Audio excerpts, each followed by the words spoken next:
दोस्तों पुष्पा इम्पॉसिबल में आप लोग देख सकते हैं कि यहाँ पर जब प्रार्थना छोड़ने जा रही थी बखुदरा सेठ को, तो दोस्तों तभी बखुदरा कहता है कि प्रार्थना बेटे वो क्या बात कर रहा था चिराग तुमसे। तो दोस्तों अब प्रार्थना बताने वाली है कि पापा कुछ नहीं, वो दरअसल मेरे साथ जुगल जी के बारे में बात कर रहा था कि जुगल जी इस चोल के बहुत ही ज्यादा यहाँ पर अहम पर्सन थे, और जब से वो गए हैं चोल में बिल्कुल एक यहाँ पर सन्नाटा सा हो गया है। और वैसे भी अब जो उनकी बेटी तितली है वो बेचारी क्या ही सोचेगी। तो दोस्तों बखुदरा सेठ कहती है कि बखुदरा कहता है प्रार्थना से कि प्रार्थना बेटा वो वैसे कह तो बिल्कुल ठीक रहा था कि यहाँ पर जो चिराग है वो बहुत ही ज्यादा यहाँ पर अच्छी बात कर गया कि यहाँ पर जो जुगल है वो कितना अच्छा इंसान था और नेक इंसान था, कभी किसी का दिल नहीं दुखाया था। हालांकि उसने कादामनी से शादी भी कर ली जो कि एक बहुत ही ज्यादा मुश्किल टास्क था और हमारे में से कोई भी ऐसा नहीं कर सकता था, लेकिन हमें क्या पता था कि वही कादामनी उसकी मौत का सबब बनेगी। अब आखिरकार केस कहां तक पहुंचा है। तो दोस्तों प्रार्थना कहती है कि पापा आप फिक्र मत करें, जो गुनहगार होगा हम उसको यहाँ पर उसकी सजा जरूर दिलवा कर रहेंगे। मैं पुष्पा मौसी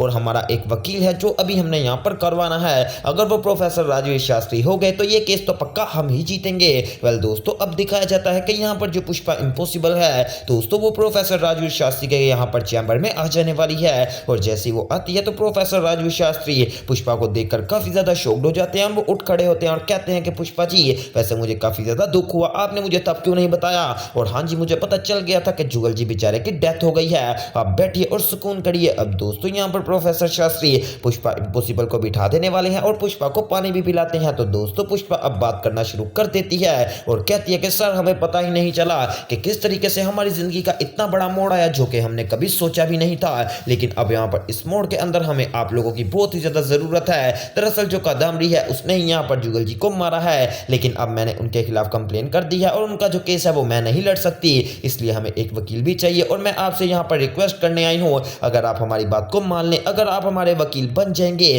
तो मैं काफी ज्यादा खुश हो जाऊंगी। दोस्तों अब जब पुष्पा इम्पॉसिबल प्रोफेसर राजवीर शास्त्री को ये बात कहती है ना, तो प्रोफेसर शास्त्री कहते हैं कि पुष्पा जी वो तो बात ठीक है, लेकिन आप मुझे बताइए अगर मैं वकील बन गया तो इससे क्या होगा। तो दोस्तों पुष्पा कहती है कि मुझे आपके ऊपर पूरा यकीन है, आप मेरे यहाँ पर जो मुझे सिखाने वाले हैं, मेरे उस्ताद भी हैं, मेरे मेंटोर भी हैं, और अगर आप ही हमारा केस लड़ेंगे तो मैं तो और भी ज्यादा खुश हो जाऊंगी। अब दोस्तों जब प्रोफेसर राजवीर शास्त्री पुष्पा की आंखों में देखते हैं कि क्या रोशनी से वो यहाँ पर बात कर रही है, तो दोस्तों बेचारे प्रोफेसर शास्त्री चाहकर भी ना नहीं कर पाते और कहते हैं कि ठीक है पुष्पा जी, अगर आप मुझे इतना इसरार कर रही हैं और मुझे इतना कुछ मानती हैं तो मैं आपके लिए केस जरूर लड़ूंगा। और वैसे भी जुगल हमारा भाई है, जिसके साथ ज्यादती होती है प्रोफेसर राजवीर शास्त्री उसके साथ खड़ा होता है, बल्कि उसके खिलाफ नहीं खड़ा होता। अब दोस्तों यहाँ पर जब पुष्पा देखती है कि सच में प्रोफेसर राजवीर शास्त्री ने केस लड़ने की हामी भर ली है, तो दोस्तों वो कहती है कि सर आपका बहुत ज्यादा शुक्रिया। अब दोस्तों प्रोफेसर शास्त्री खड़े होते हैं और पुष्पा इम्पॉसिबल के साथ हाथ को मिला लेने वाले हैं। अभी दोस्तों यहाँ पर वो एक दूसरे से शेक हैंड कर ही रहे थे कि तभी वहां पर पीछे से आईपीएस प्रार्थना आ जाने वाली है, और दोस्तों आईपीएस प्रार्थना जैसे ही आती है तो आकर कहती है कि मैं कम इन सर, क्या मैं अंदर आ सकती हूँ। तो दोस्तों प्रोफेसर शास्त्री कहते हैं कि जी आप अंदर आ सकती हैं।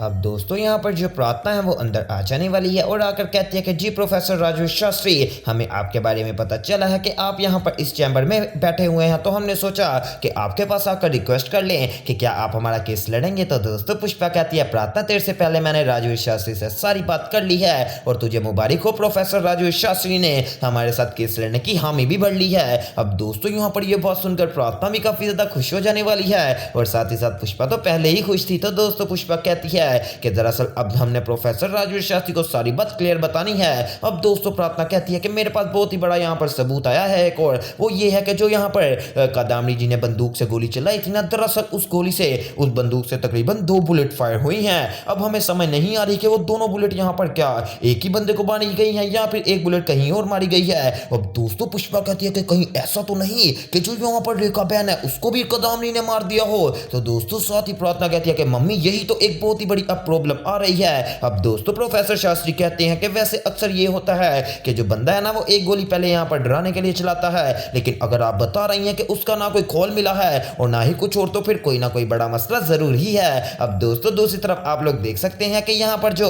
यानी कि तितली है और साथ ही साथ अंश है दोस्तों, वो दोनों बैठे यहाँ पर खाना वगैरह खा रहे थे कि तभी यहाँ पर जो तितली है दोस्तों वो मैगी के ऊपर मीठी सॉस डालकर खाना शुरू कर देती है। तो दोस्तों साथ ही अंश कहता है अरे क्या कर रही हो तितली बहन, ये ऐसा क्यों कर रही हो, तुम तो खट्टे के ऊपर मीठा डाल के खा रही हो। तो दोस्तों इतनी ही देर में यहाँ पर आ जाने वाला है अश्विन और वो कहता है अरे क्या बातें चल रही हैं तुम दोनों की। अब दोस्तों यहाँ पर बताने वाला है अंश के पापा ये देखो ये तितली क्या कर रही है, खट्टा और मीठा मिक्स करके खा रही है। कि दोस्तों ये बात सुनकर अंदर से आ जाने वाली है प्रार्थना यानी कि दीप्ति, और दोस्तों दीप्ति आकर कहती है क्या कह रहे हो। तो दोस्तों साथ ही अश्विन कहता दीप्ति याद है तुझे जब तू प्रेग्नेंट थी और तुझे क्रेविंग होती थी तो तू भी यहाँ पर ऐसा ही करती थी। तो दोस्तों दीप्ति कहती है मैं भी तो यही बात सुनकर बाहर आई हूँ, और वैसे भी तितली तो मुझे मेरी बेटी ही की तरह लगती है, मुझे अपनी वो बेटी नहीं भूलती जो कि यहाँ पर बेचारी डेथ हो गई थी जिसकी। लेकिन कोई बात नहीं, अब भगवान ने हमें यहाँ पर उस बेटी के रूप में हमारी तितली वापस कर दी है। अब दोस्तों यहाँ पर तितली हमारे साथ ही रहेगी, ये बात करती है दीप्ति। तो अश्विन कहता है कब तक ये दीप्ति हमारे साथ रहेगी, जब कदम बाहर रहेगी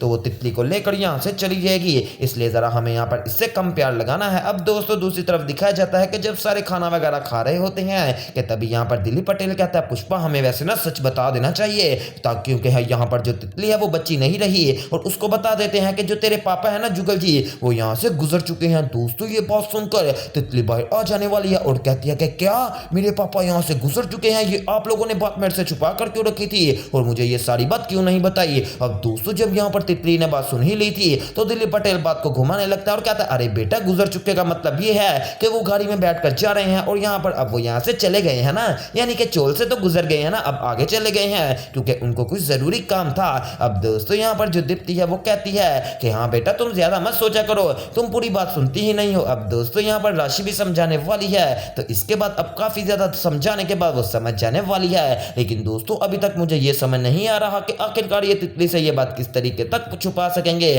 फिलहाल दोस्तों अगर दूसरी तरफ बात की जाए तो वो ये है कि यहाँ पर जो अब विक्रम है ना दोस्तों वो अब कदामनी के साथ बहुत ही ज्यादा मिल चुका है, और मुझे लगता है कि प्रोफेसर राजवीर शास्त्री से तो उसकी लड़ाई तभी हो गई थी जब प्रोफेसर शास्त्री ने कोर्ट के अंदर उसका साथ नहीं दिया था, बल्कि हमेशा सच्चाई का साथ देकर पुष्पा इम्पॉसिबल को जीत दिलवाई थी। अब दोस्तों यहाँ पर जो कदामनी है वो उससे कहती है कि विक्रम देख ले तेरा साथ किसी ने नहीं दिया तो आज कदामनी तेरा साथ देगी, चल आ अब हमें यहाँ पर अपनी लड़ाई खुद ही लड़नी पड़ेगी क्योंकि बहुत सारे लोग हमें यहाँ पर खिलाफ कर रहे हैं, तुझे प्रोफेसर शास्त्री ने धोखा दिया है तो उससे बदला ले लेना और मैं पुष्पा इम्पॉसिबल से बदला लूंगी। तो दोस्तों विक्रम कहता है कि ठीक है कदामनी जी हम दोनों अब एक हो चुके हैं। अब दोस्तों यहाँ पर कदामनी मिलकर वापस आ जाने वाली है, और अब जो यहाँ पर प्रोफेसर राजवीर शास्त्री है ना दोस्तों वो भी कदामनी के खिलाफ बहुत ही बड़े बड़े सबूत इकट्ठे कर रहे हैं। अगर दोस्तों उनको पता चल गया ना कि कदामनी ने रेखा बहन को मार दिया है, क्योंकि दोस्तों प्रोफेसर ने कहा है कि हमें कदामनी जी की जो दूसरी गोली चली है उसकी इन्वेस्टिगेशन करनी पड़ेगी कि रेखा बहन जिंदा है या मर गई है, अगर मर भी गई है तो उसकी डेड बॉडी हमें चाहिए होगी।